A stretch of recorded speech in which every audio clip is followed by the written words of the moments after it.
This video is about the python head and its significance when it comes to my argument about the African martial arts order.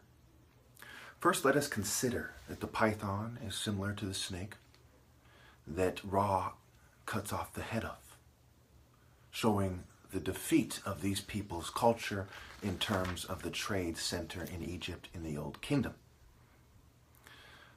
The python head,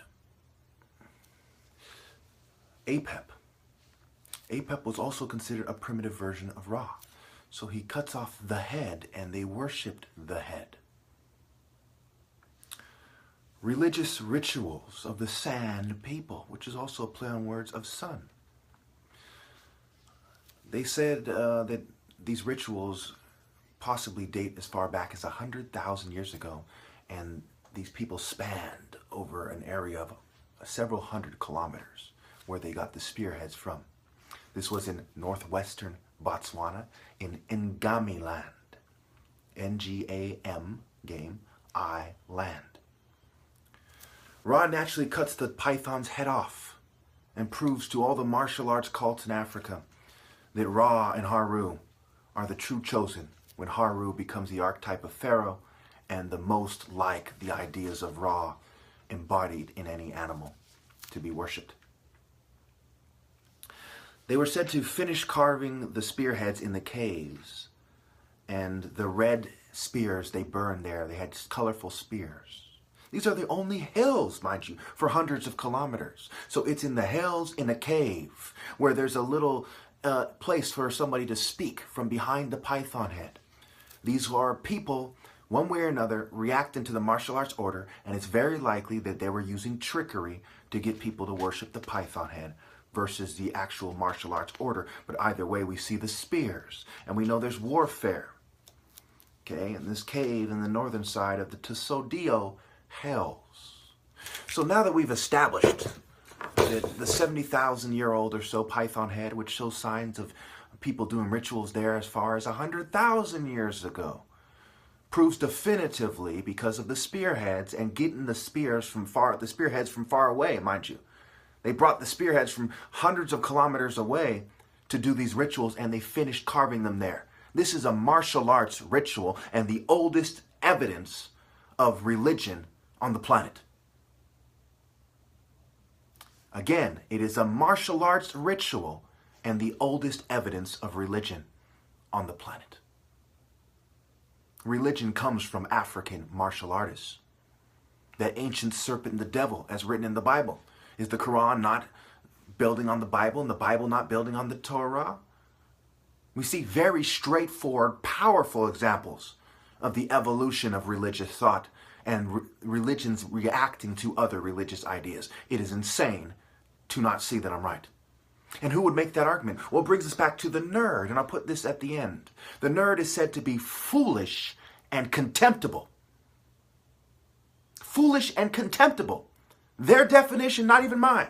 But certainly I agree. Why? Because he cannot for the life of him wrap his mind around bravery and courage and the heart as the seat of intelligence, but he knows that he doesn't quite want to be like the contemptible, greedy scum who are seen as the archetype of the top of the social order in the culture that he's in.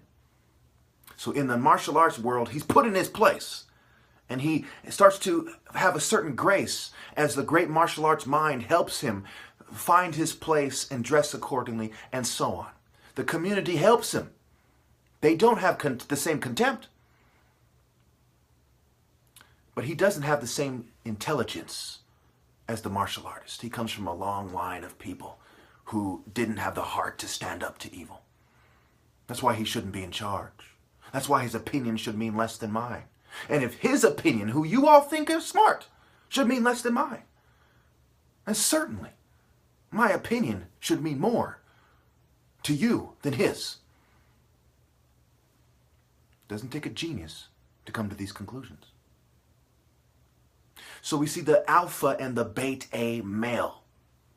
Religion for a long time is like a python waiting to bait some kind of person, right? Snakes eat eggs, right? Bait them, interfere with their reproduction. We also see this on the Narmer palate on the backside, splitting the heads of the leopards apart.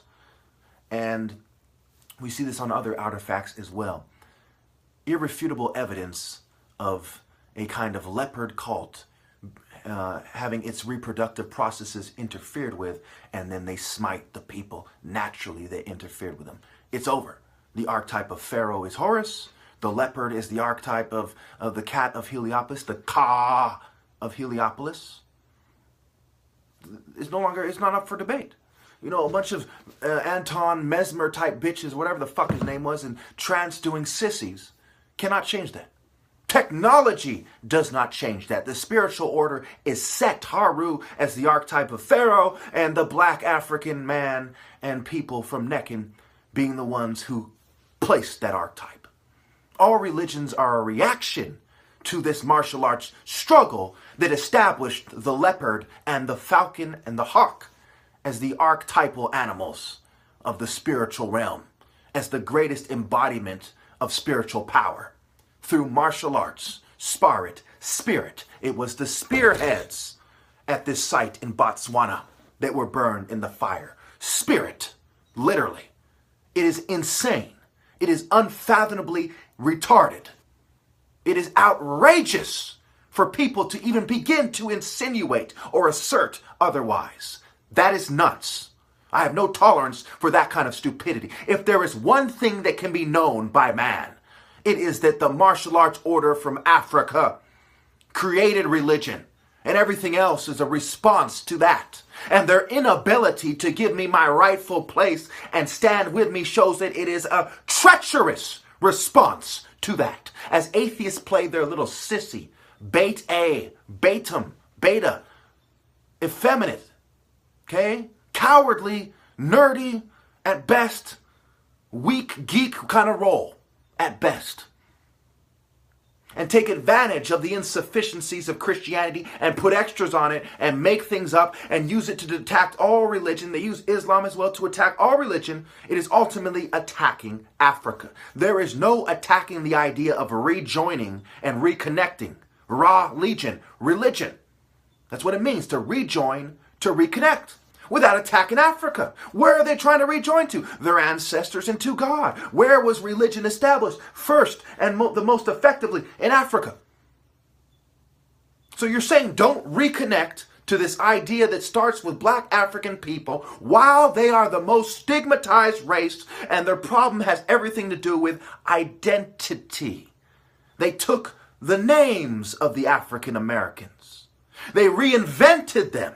They persecuted them with psychiatry. Look up Ionia State Hospital, drapetomania, etc. And then now, all these years later, they are demanding that black people reinvent themselves again. It wasn't enough to be a slave.